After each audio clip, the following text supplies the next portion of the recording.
கோடியில ஒருத்தியம்மா கோலமயில் ராணி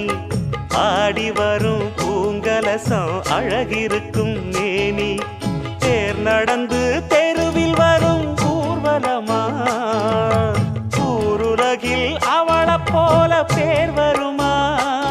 நல்ல பளிங்கு போல சிரிக்கும் மனச பறிக்கும் பவள விரிப்பு விளங்கிடாத இனிப்பு விவரம் புரிஞ்சிடாத துடிப்பு சந்திர ஜோதி வந்தது போல சுந்தர தேவி ஜொலிப்பு கலைவாணியோ ராணியோ அவள்தான் யாரோ சிலை மே